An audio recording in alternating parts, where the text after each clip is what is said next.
किधर लो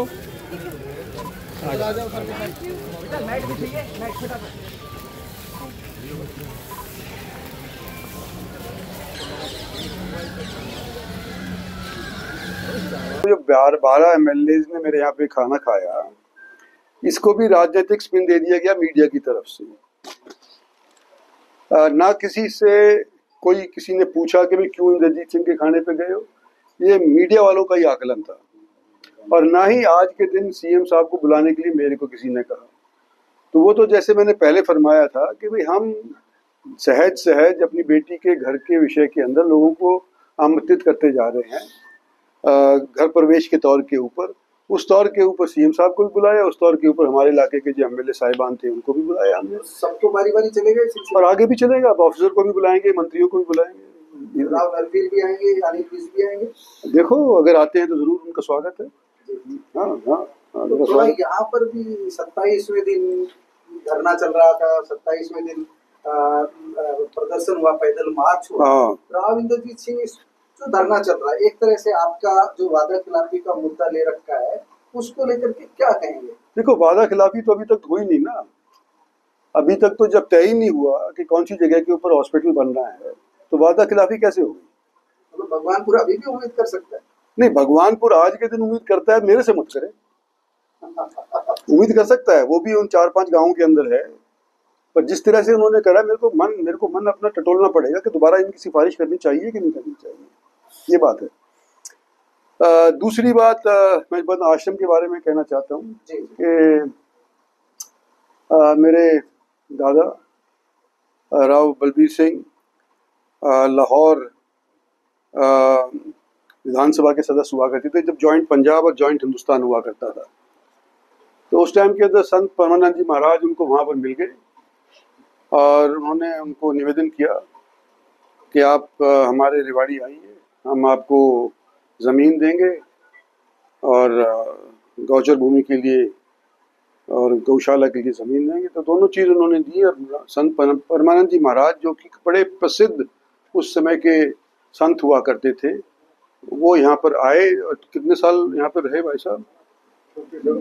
37-40 ईयर्स तक यहाँ पर रहे। और उनका अंतिम संस्कार या जो समाधि है वो यहीं पर हुई है। तो पहले तो यहाँ पर बड़े भारी भक्त हुआ करते थे, गृहस्थ आश्रम अलग हुआ करता था, संत लोग अलग हुआ करते थे, अलग अलग कोठरी के अंदर रहा करते थे। आप देखेंगे आश्रम के अंदर जगह जगह कोठरी बनी हुई है। कुछ तो ऐसी कोठरी बनी हुई है जो तालाब के आसपास बनी हुई है, कुछ जंगल के अंदर बनी हुई है अभी भी। हाँ, मतलब छोड़ के चले गए, मर गए। तो अब हम इसको रिवाइव करने की कोशिश कर रहे हैं। और पहली बार जब उस टाइम के ऊपर मेरे दादा को धर्म भूषण का खिताब मिला, तो इसी नाते मिला कि अंग्रेज़ों के ज़माने के अंदर क्रिश्चियनिटी को फैलाने के लिए ये मतलब क्रिश्चियन मिशनरीज कोशिश करते थे। और कई लोग छुआछूत की वजह से क्रिश्चियन बनने की सोचा करते थे।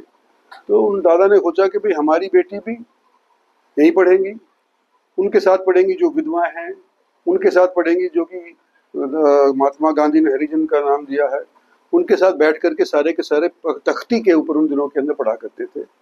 और कोई ये ऊंची जात का है या नीची जात का, इसका कोई सिलसिला नहीं हुआ करता था। तो आश्रम का विधवाओं का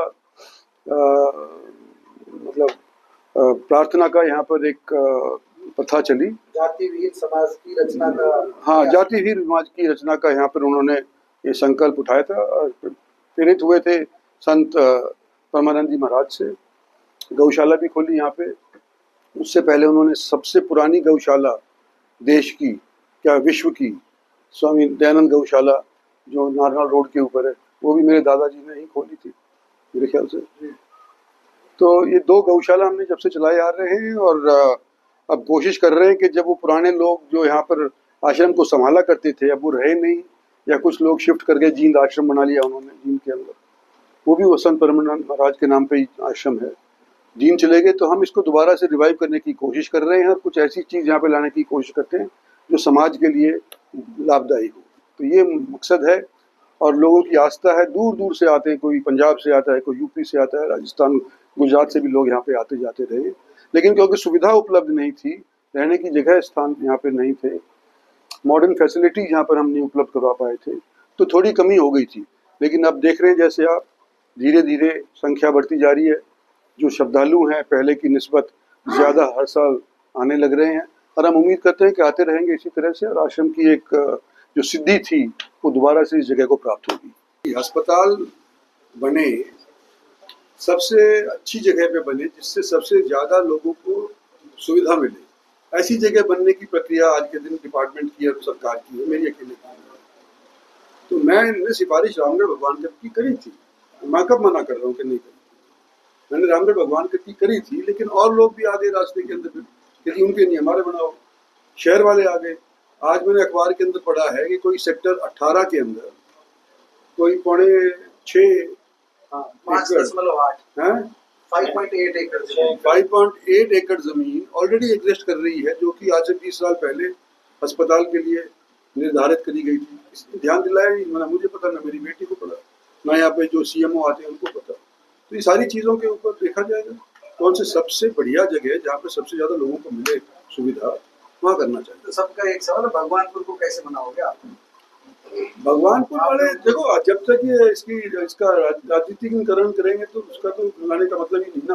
सारे जाकर के मेरे विरोधी वहाँ पे बैठते हैं, तो फिर मेरा वहाँ पर जाना उचित नहीं है। पर जो मेरे पुराने साथी हैं भगवानपुर के, उनको तो पता है ना कि मैंने किया था सिफारिश, उनके सामने करी थी, बात भी करी थी।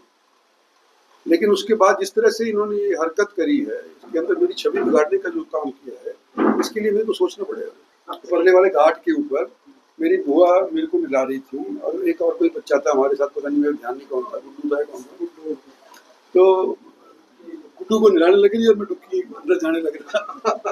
उन्होंने बताया तेरी बाल पकड़ करके और बाहर खींच रही है, तू तो गया था। जो पानी अगर साफ है तो मसानी बारात के अंदर उसे दुगना भेज दो, हमें कोई दिक्कत।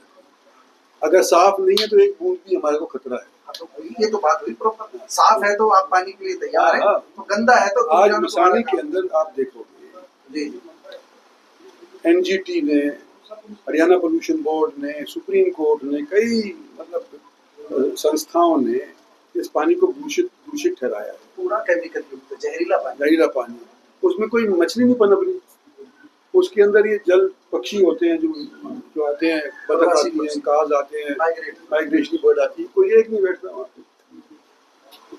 तो मतलब कहने को तो कहो कि भाई प्रदूषित नहीं, तो अगर प्रदूषित नहीं होता तो फिर कुछ न कुछ उसके अंदर जिंदगी, जैसे हमारे तालाब के अंदर कोई ऑक्सीजन थोड़ी दे रहा है, पर मछली इसके अंदर है, कछुए इसके अंदर हैं, हर एक चीज़ की, और जो पानी की चीज़ें होती हैं, हर चीज़ यहाँ पे, सांप भी। तो मतलब वहाँ तो कुछ भी नहीं है ना। तो हम तो कहते हैं अगर पानी साफ हो तो मसानी बैराज तो हमारे आसपास के 20 गांव का फायदा करेगा, उसका जल स्तर बढ़ेगा। दिवाली के अंदर अक्सर गांव के अंदर खारा पानी मिलता है, और जो मसानी के आसपास के गांव उनका पानी शुद्ध होने लग गया था। तो धीरे धीरे ये जो प्रदूषित पानी है उसका असर कुओं के अंदर, ट्यूबवेलों के अंदर जाने लगा। ये बात तो फिर पॉलिटिकल करने लगे आएंगे। बता दो सर, राजगोपाल रेवाड़ी आएंगे तो बात तो उठेगी सर। राजगोपाल आओ, 4 बार आओ, मेरे घर भी आओ, खाना खिलाएंगे, कोई दिक्कत नहीं। लेकिन हमारी पार्टी उनकी पार्टी अलग है।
Thank you. नमस्ते जी।